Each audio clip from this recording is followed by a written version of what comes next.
friends, welcome to a new lecture. 37-year-old man with 2 weeks history of increasing dyspnea, non-productive cough is seen. Rales are heard all over the lung fields.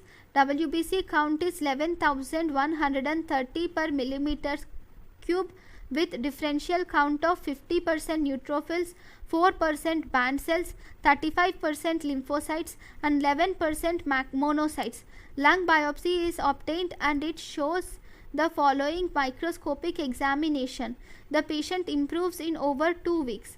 There is dyspnea and rales are seen with the increased neutrophils are 50% and the WBC are a little above the normal range. So obviously there is infection is present, but this is not due to bacterial because the neutrophils are almost normal. So it is interstitial pneumonitis.